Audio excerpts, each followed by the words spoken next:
Starting a business is tough. It has never been easy. As an entrepreneur, you will experience a rollercoaster of emotion. As such, starting a business walks hand in hand with stress and your ability to cope with it. So listen to this episode of the Startup Stream Serial Entrepreneur Podcast to find out about my first-hand account about how you can reduce stress and prevent burnout. The Serial Entrepreneur Podcast, hosted by Startup Stream CEO Eddie Eastman. As an entrepreneur, you need to be mentally robust. You will spend your time building a great product, deciding on the perfect marketing strategy, getting your product to market, etc., only to find yourself putting out fires, figuratively of course. Running a business is one of those rare things which is non-binary, meaning the number of hours you put in doesn't directly correspond to the amount of success you receive. Some people new to entrepreneurship may spend countless hours down the wrong path, perhaps spending every waking minute building an Instagram page without seeing any direct results. Whereas another entrepreneur may launch a Facebook ads campaign and hit gold from the off. But this is a risk all of us entrepreneurs take, and that is exactly what starting a business is. It's a risk. What would you consider to be the worst investment you've ever made? The worst investment I ever made? The biggest mistakes are the ones that actually don't show up. They're the mistakes of omission rather than commission. We've never lost that much money on any one investment, but it's the things that I knew enough to do that I didn't do. We have missed profits of as much as, maybe $10 billion in things. I watched an interview recently with the world-renowned investor Warren Buffett.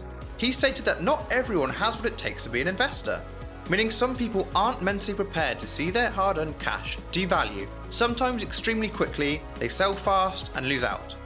If you know about Warren Buffett already, you may know that he preaches the long game. He states that no one wants to get rich slow. This is equally true in entrepreneurship and running your own business. You need to think of the long-term goals and objectives and have a clear vision about what you want to achieve, no matter what obstacles you face along the way. If you have a clear vision, the big why I've talked about in many previous podcasts, you are able to better cope with daily distractions and setbacks. You are tuned in to the Startup Stream Serial Entrepreneur Podcast with Startup Stream CEO Eddie Eastman. Here's some more advice for investors. Stress in business usually comes from worrying about money. Professional investors advise that it is wisest to only invest money you can afford to lose. This is the same with investing in a business of your own. If you can't afford to lose the money you invest in your own business, the stress will pile on, and every wrong turn or setback will feel 10 times as heavy as it would do if your stake and risk invested in the business is minimal. Now, don't be stubborn about the end outcome. The truth is, when you start out in a new business venture, you will not know the end outcome. It is a mystery from the start. The end product is highly likely to be totally different from what you envisaged from the get-go.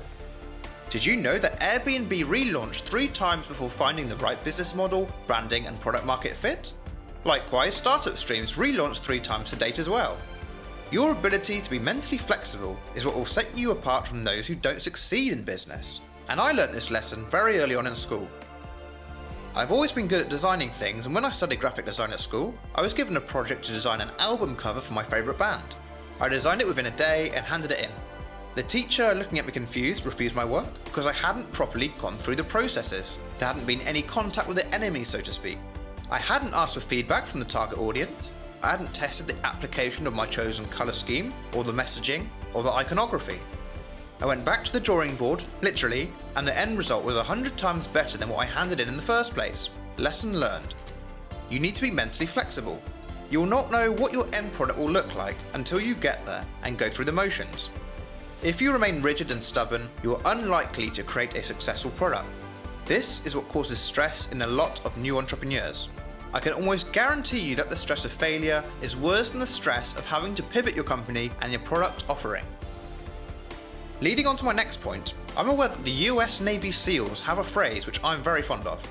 Calm is contagious. The opposite of this is, of course, stress or panic is contagious. This is important to note if you are an employer or intend to be. You need to be able to take bad news well, put everything into perspective, and remain calm at all times. If not, and your employees see that you are not remaining calm, they too are likely to panic and stress themselves out. Not great. Remember, calm is contagious. Serial entrepreneur Tim Ferriss really wanted to go abroad. However, there were a number of objections which he had, which was making him think about not going. Now, I know you've heard of goal setting, but how about fear setting? Well, this is exactly what Tim Ferriss did, fear setting. Instead of writing down a list of goals, objectives and milestones as you would with goal setting, write down your fears, all potential negative outcomes. Then note down what you can do if these fears arise. How will you respond to this? You may actually find yourself doing this already, although not realising it is fear setting. Are you like me and whenever you go abroad want to know where the nearest hospital is? Or even how to call an ambulance or the local police? I sure do. This again is fear setting. Back to the story, Tim Ferriss wrote down all of his objections, put the correct systems in place, and did end up going on a trip abroad, happily knowing he had a plan to counter any potential wrongdoing or negative impact his business may face whilst travelling. I suggest you do the same to minimise stress. You are tuned in to the Startup Stream Serial Entrepreneur Podcast with Startup Stream CEO Eddie Eastman. And why should work and life be in opposition?